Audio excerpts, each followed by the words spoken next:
Fire Emblem Fates is now 3 years old, and something I didn't fully realize when I made my first video is that my channel anniversary would also be the same day Fates came out. So, in celebration of my 1-year anniversary, I've decided to make a sequel to my first video.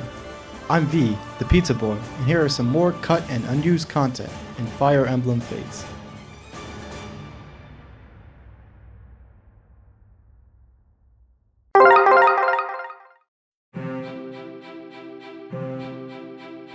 Something I thought was very interesting is that every single capturable character, with the exceptions of Kumogera and Tarba, have variants of them blushing.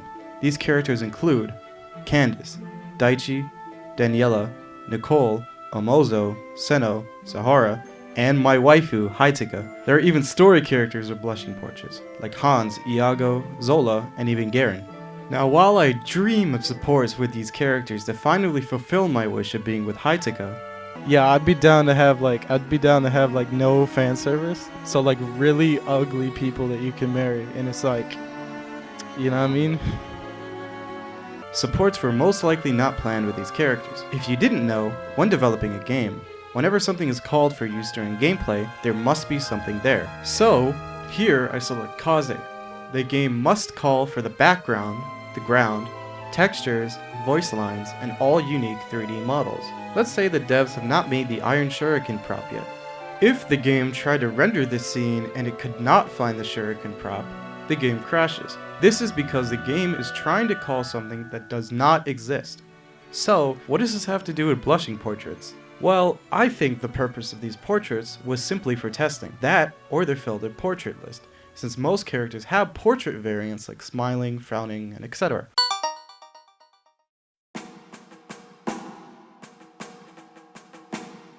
Now, let's go back to my tangent. Since so many people work on a game, let's say a coder wants to test battle prompts, but the models are not done. They will create dummy or test files. Many of these are still left in the game. The process to test and eliminate bugs is called debugging. A debug mode refers to a dev's testing environment, in which we can see how the game works. Many of these assets can still be found in the files. For example, the debug menu can be found, which displays an early version of the Fates logo. There is a test version of the Einherjar, which separates each part of the image down to an individual piece. While we currently do not know if the debug mode is still in the game, we can see what it allowed the player to do. Text of the debug menu exists, which originally allowed the tester to do things such as saving and loading in-game, possibly switch teams of a unit from blue to red to green, generate a unit, manually set a unit's level, set a unit's stats to the max, change support rank, add all accessories and resources, and just press a button to kill your units. Just to clarify, these features were never meant to be in the final game. They were just meant for the devs to easily test certain aspects of the game.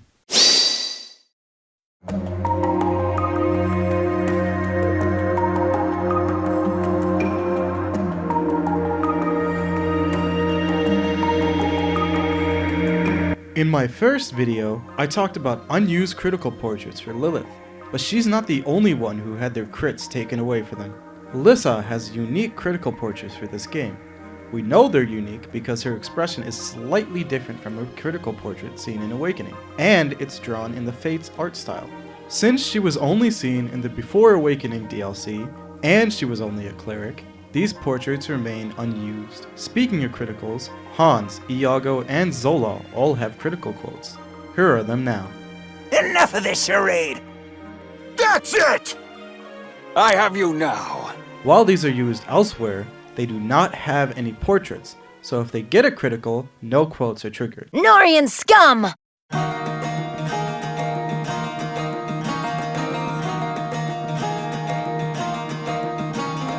When casting Norian magic, text can be seen.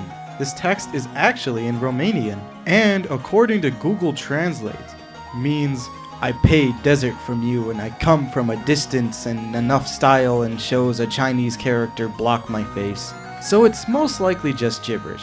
However, during the Heirs of Face DLC, when Anankos uses magic, it translates to hear my cry over and over again, which I think is a pretty nice touch. No, seriously?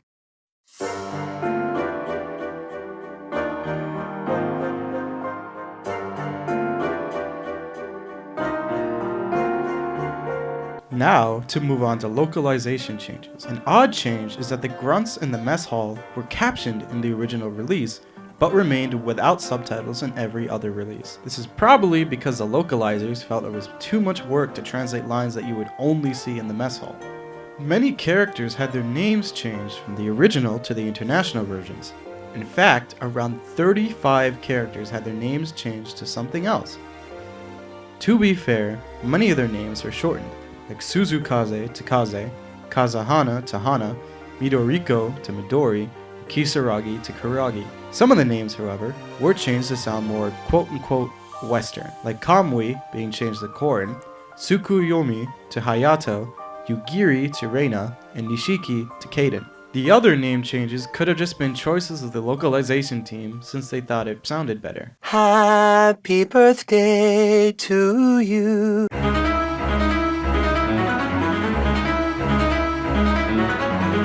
As you may know, Fire Emblem Fates came out June 25th, 2015 in Japan, and today, February 19th, 2016, in the US. From July 23rd, 2015 up to March 23rd of 2016, the game was still being supported with DLC in Japan. I can't think of many other games off the top of my head that consistently gives updates for around 8 months straight, which gave Japanese players something to look forward to every month. However, the US release came with the first free DLC on launch, February 19th, with only 4 months of support, with the final part of the Heirs of Fate DLC releasing on June 9th, 2016. Something a little mysterious is that for the Japanese version, Heirs of Fate Parts 1 to 3 were released on the same day, while Parts 4 to 6 were released a week later. For the US release, however, only one chapter was released a week, spanning a total of 6 weeks. But that's not the most confusing part. With both Heirs of Fate packs came a special DLC called Hoshiden Festival of Bonds and Norian Festival of Bonds, respectively. These DLCs were most comparable to the Scramble DLCs of Awakening, like the Summer Scramble and the Hot Spring Scramble. However, these two DLCs never got out of Japan. Many believe that they were never localized because of Heroes coming out so close to the DLC's release. But I like to think it was cancelled by a little-known game called The Legend of Zelda Breath of the Wild. Since the final DLC was released July 28, 2016 in Europe, this was around 8 months before Breath of the Wild's release, and the team would have no extra time to work on localizing a huge open world game to release the same day worldwide. So it was probably decided to cut their losses and work on Breath of the Wild instead of these DLC packs. Nope.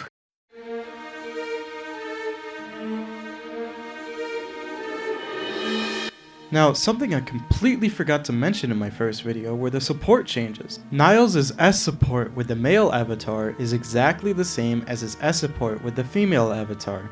In the Japanese release, however, he had a completely unique support with the male avatar, but for some reason they just decided to reuse the other support. Interestingly enough, the same thing applies for Rajat's S support with the avatar. Now for something a little more controversial. During Soleil and the male avatar's B support, the male avatar blindfolds Soleil to have her, quote, envision women as men. However, in the original version, Soleil is slipped a powder which makes her see men as women. This was changed due to the huge backlash that came out after people started to find out about the support. The two biggest reasons this was removed was because 1. Soleil was unknowingly drugged by the male avatar, and 2. This was compared to gay conversion therapy. While I can't dispute the first point, the second point really does not apply here. While Soleil is more comfortable talking to women, it is never explicitly stated that she is gay in the first place. In fact, she cannot marry any female characters, unlike Rajat. So while I think overall it was a good idea to change the support, I think the backlash was somewhat unwarranted. Thank you so much for watching. Please like and subscribe. So if you're here from my Echoes video, I completely still can't believe that got like 17,000 views. That may not seem like a lot maybe to you, but it's a lot for me. So if you watched that video, thank you, and if you subscribed from that video, thank you so much.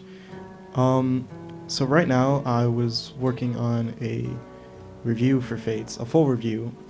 Fortunately wasn't able to finish it in time, so please subscribe if you want to see that. Also, best way to get in contact with me is through Twitter. It's just Vthepizzaboy. Thanks.